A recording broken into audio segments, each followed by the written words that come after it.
What's up everyone, welcome back to 85 The Ride. If you're new to the channel, this is my 2023 Indian Scout Bobber. So I've been on the Scout for almost 2 years now, and man, what a dream machine this motorcycle is.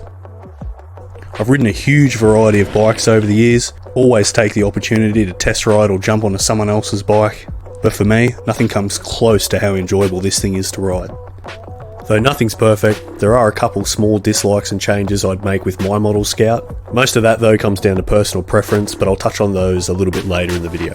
Firstly, for anyone unfamiliar with my Scout, let's run through some of the mods we've had done. Straight up, the Comforter seat. Super comfy as the name suggests. That combined with the Indian piggyback suspension makes it feel like you're riding on a cloud pretty much over all road surfaces. They got your compression and rebound clickers top and bottom, making it super easy to adjust. Now I do have separate review videos going into more detail of all of these things like the suspension, exhaust, tyres, etc. So if you are interested in any of those, make sure you jump onto our channel, go back and check some of those out. Just touching on these tyres, I absolutely love the fat front. I really think it gives these Scouts that real bobber look. The bigger front tyres along with the Scout's ground clearance definitely has its advantages. Not just for rough road surfaces, but also those random times you might need to drop off a gutter or even go a little bit off-road. Though I wouldn't really recommend off-roading to this extreme, this was a very rare case. Again, if you are interested, there is a full video of me off-roading a Indian Scout Bobber. It's a pretty wild ride, so make sure you check that one out as well. I'd also like to mention my admiration toward the Scout's V-twin, a highlight of the bike, which unfortunately has now changed. The 2025 models moving forward have had a complete overhaul for the worst in my opinion. But in saying that, I'm yet to do a review on the new Scouts, so expect a review and test ride in the new year. Apart from that, other mods, we've got the 5-inch mini apes, the blacked out rear guard with a tidy tail, looks really neat, the reduced foot pegs, I'm a bit of a short ass, plus you can just take your ass off the seat a bit easier. When I did pick up the bike, we had the Stage 3 Indian Performance kit put on there, which included some new pipes for the bike. I did take those off and throw on the shorty exhaust just to give it that little bit more volume. I've also had the airbox changed, threw it in for a dyno tune, so it's putting out about 110 horsepower now. And I mean, this bike absolutely cracks. The power to weight ratio is just unreal. Absolutely is a weapon of a bike. Anyway guys, let's jump aboard this thing, go through a few of the pros and cons of the long term of owning one of these Scouts.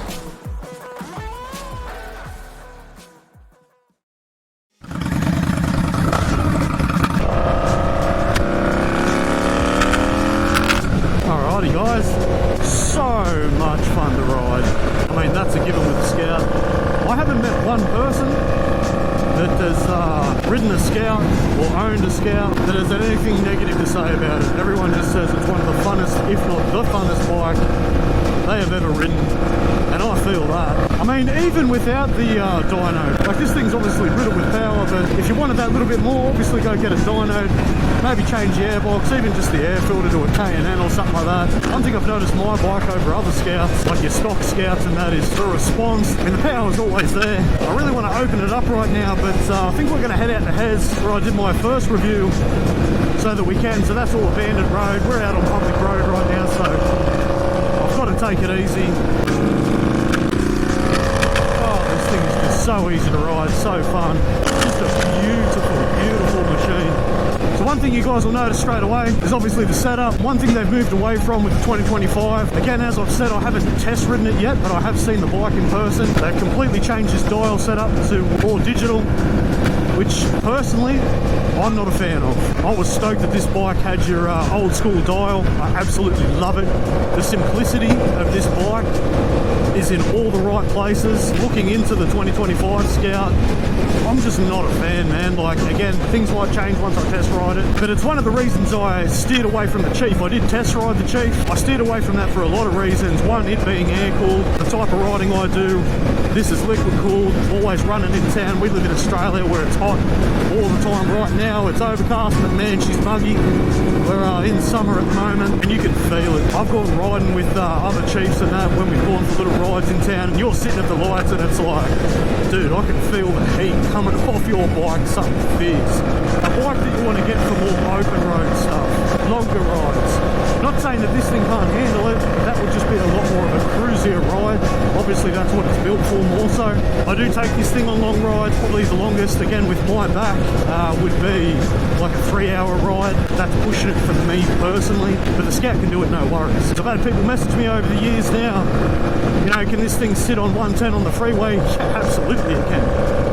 Absolutely, there is no worries whatsoever. Touching back on that, I know the new Scout has a fuel gauge. That is one of my biggest cons about this bike. Probably the biggest con about this bike is there's no indication of how much fuel you've got left. It comes up with a little red fuel symbol when you need fuel, and I've come unstuck twice now, running out of fuel, rolling into the servo. I get about 2 hours out of a tank. That's not just little cruises and things like that. And I think that's reasonable again for the type of riding that I do. 2 hours, 2.5 hours is pretty good. It comes on with the red light, and you want to hope there's a fuel station in sight because you run out very soon after that. So that is one thing I will give the newer model Scout, is the fact that it has some bars there to show you when you're running low. I don't know why they didn't do it with this one, with that little bit of digital they've got there. Like, again, I feel like that's a no-brainer. That's my biggest complaint about this bike. A little bit of a pro hack for you guys that own one of these Scouts that get sick of going to the fuel station all the time. I keep a jerry can at home. I very rarely have to stop in at a fuel station on this bike. Every time I come home from a ride, or I think it needs a little bit of a top up, depending on how big of a ride I've done, I just throw a bit of fuel in it at home. Coming from the dirt bike background, it's all the same to me, so that's a little hack. It makes life a little bit easier for you guys out there sick and tired of going to the fuel station all the time. As you guys know, I do my own group rides. 85 The Ride Motorcycle Group. If you are from Australia, in the Central Coast, Newcastle, Hunter Valley sort of area, jump onto our Facebook. We've got an event, Group Ride 5, coming up in March the 2nd. Come out and see us, man. We get 80 odd bikes. The next ride's about just over a 2-hour ride, so they're not massive, but we sell all our merch at the first location, so man, it's just a good day. Jump on, check it out. We've got L-platers, B-platers, all sorts of Harleys, adventure trail bikes, anything you can think of, rock up. Man, when I was out moving up from my Rebel 500, I test rode a number of different bikes. I test rode the brand new Fat Bob, a couple different Harleys, the Rebel 1100, and as soon as I left that driveway, I knew immediately this was the bike for me. And me being a smaller bloke, lighter, obviously it's just know the reduced foot pegs. If you're taller, you can get the extended, like just the options are there straight off the bat, which is just super handy. So everything that I had done to it, most of it anyway, I had put on right off the bat because I knew what I wanted, and I thought, why spend the money over time when I can just get everything that I want right off the bat. No, I love these Mini Apes. Another little pet hate about the newer bike, and again, everything that I say, each to their own. I'm not saying it's the wrong way to go, but the 2025 models, you know, they've got their normal bars up on bar races, and to me, I just don't like the look of it, man. Simple as that. I feel like one of the things that won me over with this Scout is the perfect combination of modern and old school, all combined into one. And it's honestly like Indian have just looked at the Scout and gone, okay, that worked. Let's fix something that's not broken and go the complete opposite of everything.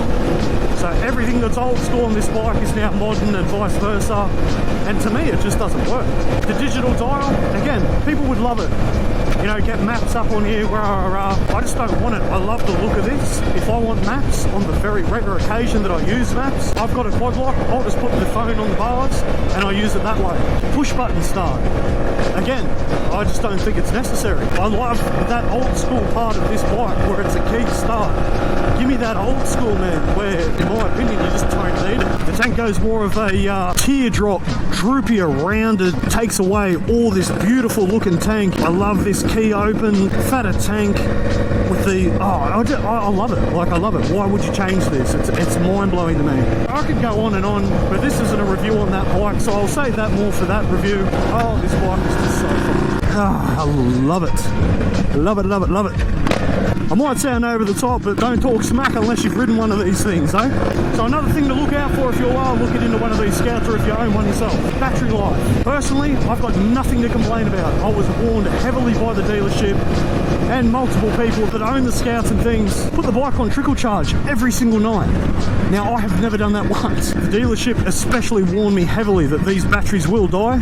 Again, Never done it. Never charged the battery, never had to. The longest I've gone without riding this thing would be, I think, just over a month when I was on holidays, and it started up fine. So I don't know if I'm just really lucky, but that's just something to look out for, because I have known blokes with older Scouts, perhaps it is just the older Scouts, that do have that problem.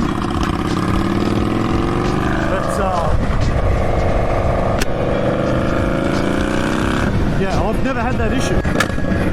Just wants to jump out from under you. I love it. After racing speedway and motocross and all the different things where we had our bikes just off their head, actually a little bit more responsive than any of those bikes, but it's just echoing.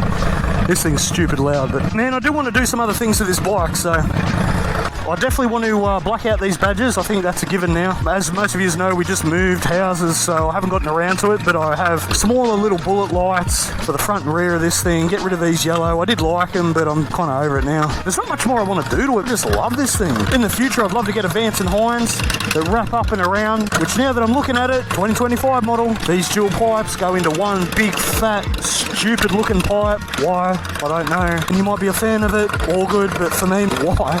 Two mates had just picked up brand new Scouts. Both of them had the option of the 2025 model. They test rode them and they said there's no way that they wouldn't go this Scout, especially with the way that it looks. So we'll find out very soon. We'll test ride the 2025 model in a couple of weeks.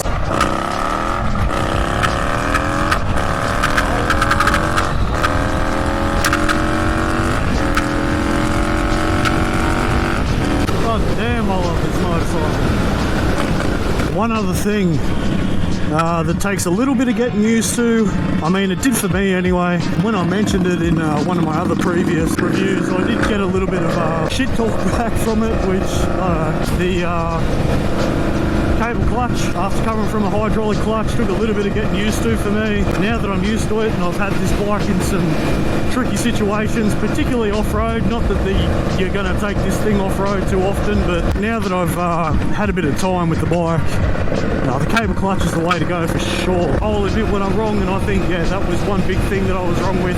Go the cable clutch all around. I don't think I can go back from it now. If you're on the market, all I can say is be open-minded, test ride a bunch of different bikes.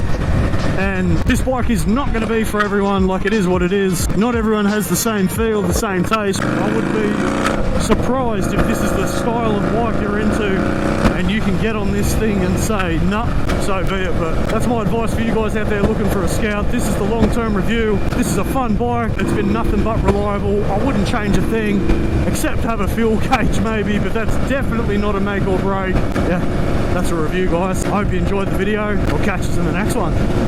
Cheers.